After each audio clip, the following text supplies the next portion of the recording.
Alright, I guess it's time for an instructional video on this finger box that we designed. Some of you seem to be kind of confused on how to get from point A to point B, so we're going to do a little walkthrough here. Right here I've got the plans. It's the same plan you have, and it has the dimensions of our box, 6 inches by 4 inches by 2.5 inches. The box itself is actually 1/4 of an inch taller when we figure in the lid right there. And what we need to do is we need to take this design and make it work with this piece of wood right here. At the same time, we'll want to make sure that our grain's going the right direction. To do this and get a sense of it, I'm going to take a step that nobody's done yet. I've seen a lot of you drawing your pieces right onto here, and then you want to try to table saw those pieces. It doesn't make sense. So we're going to go over to some graph paper here, and I'm just going to make these 6 pieces that we have. I've got some 1/2 inch graph paper, and I'll take the ruler out of my combination square there, and let's just make these first pieces. So to make the front, I need a piece that's 6 inches by 2.5, and I'll just dot the corners so I know where they are. So there's 1, 2.5, 1, 2, 3, 4, 5, 6, and we'll draw that out. I know I say not to use pen, but for this, kind of makes it more visible for the video. Made sure I got a nice dry one. And I'm going to go ahead, since I know I need a front and the back, I'm going to go ahead and double this. 1, 2.5.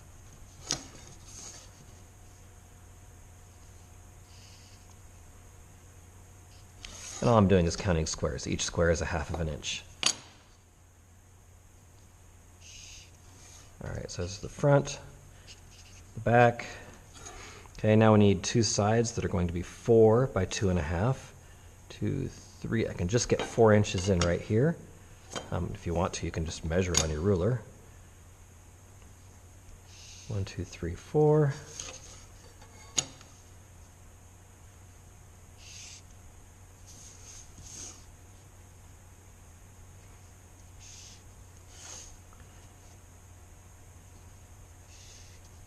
And that can be my right side, and that can be my left side.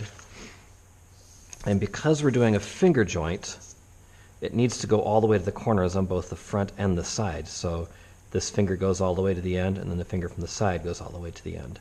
Otherwise, we might make the sides shorter than the front and the back. But for this one, we'll go the full dimensions of the box. Okay, now all I need is a top and a bottom, which will be 6 inches by 4 inches. And we'll probably need another piece of paper for that one. Oh, that's different. That's still 1/2 inch, so we can totally use it. All right, so we need 2 pieces 6 inches by 4 inches. 6 by 4, and I'm going to go ahead. Oh, I can't quite get 8 out of that one. I came up 1/2 an inch short. You know what? I'm just going to turn this over since this is just a rough draft anyway, and it's a long ways over to that stack of paper. I'm just going to redo it from this corner.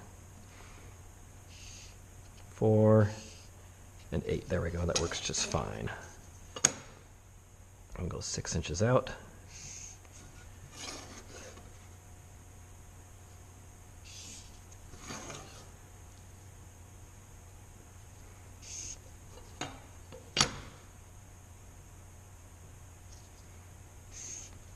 Okay, and that will be our top, and this will be our bottom. Okay, now all we need to do is cut these out and figure out how to lay them out on our wood.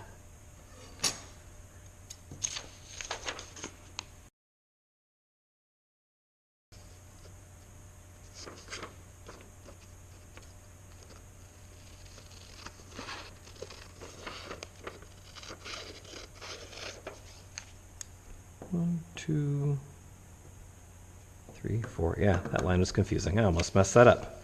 1, 2, 3, 4. Yep.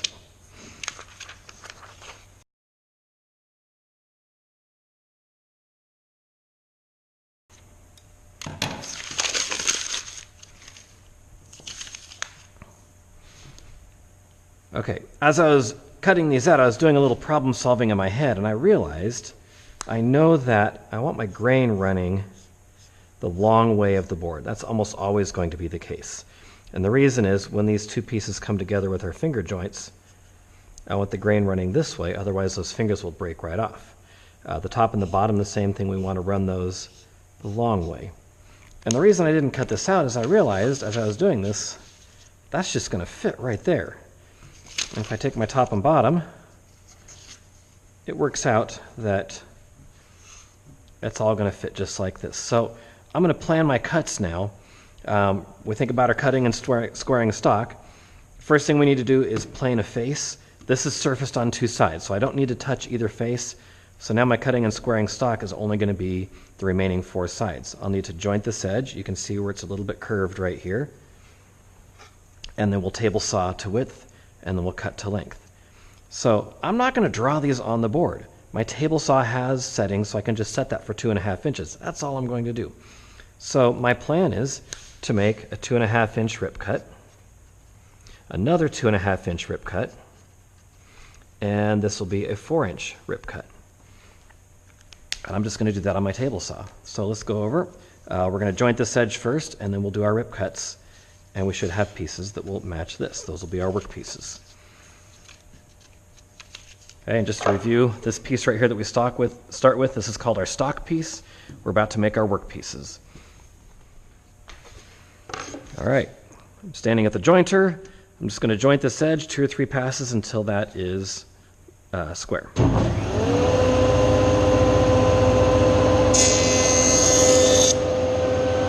Okay, see that gap right there? Got to go one more pass.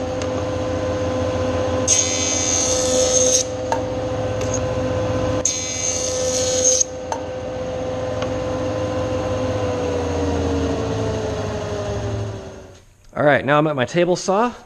We're going to set our width to 2.5 inches right there. Double check our blade height. It's about 1/4 inch above. And we'll make 2 passes at 2.5 inches.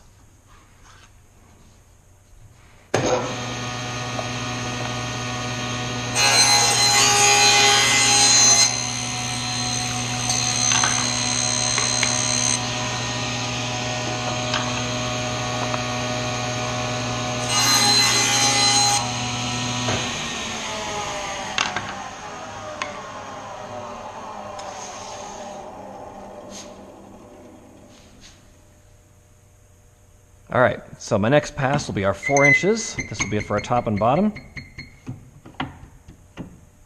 Right there. And we'll make one more pass.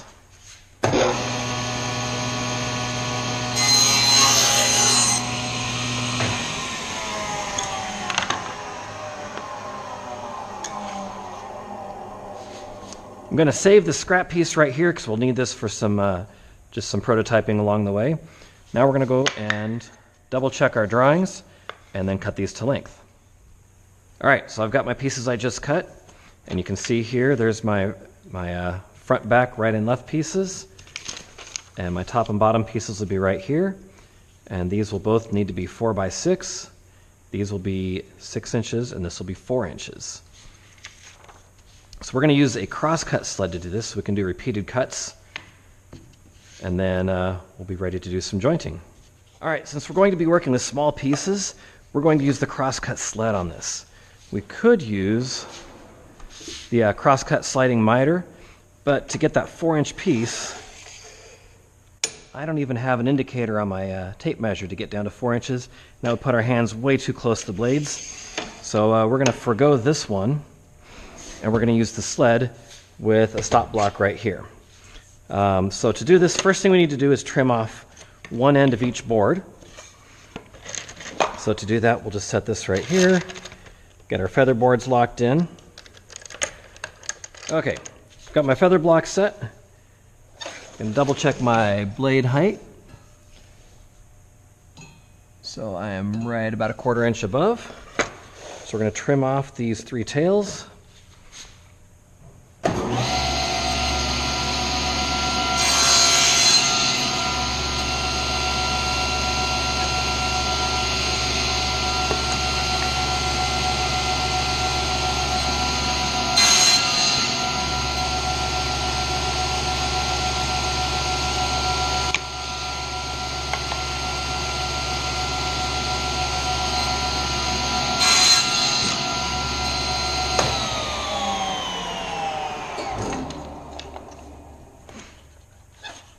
Okay, since we don't have a fence marking here, we will actually have to use our ruler this time.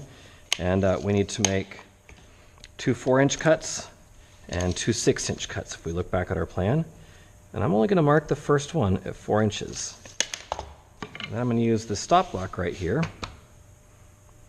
So right there is kind of upside down. We'll use that to line this up. So bring this in here.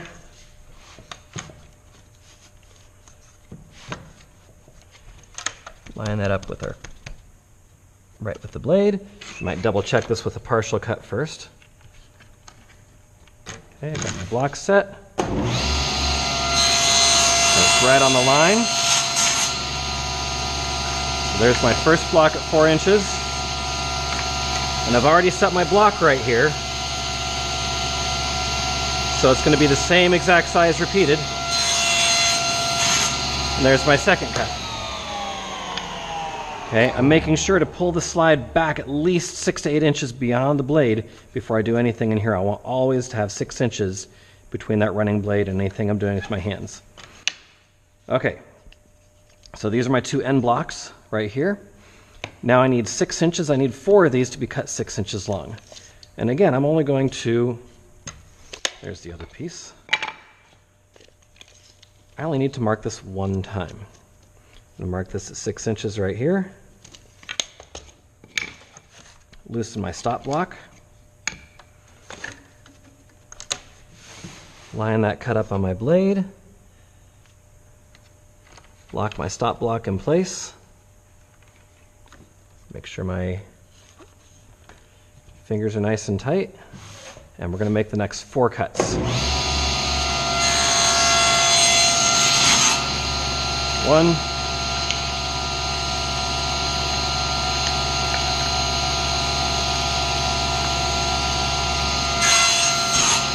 2,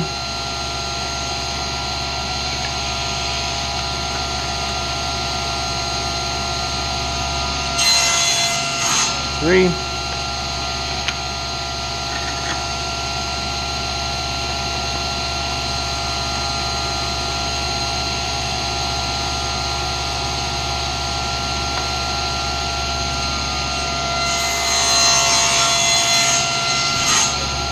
4. Please make sure you get all your scrap out when you leave. The beauty of this is if my measurements are off by a little bit, all 4 of these 6-inch pieces will still be the exact same length. So when I assemble my box, even if I made them 5.5, they would still all match at the corners because they're all the same length because I use the stop block right here. I'm going to save these 2 scraps here. We're going to use those for some testing. Get my scraps out of the way and we'll go on to our next step. Okay, so I've got all my pieces here. We're just going to do just a quick little setup to see where everything is. It's always a good idea to label your pieces before you get going too far.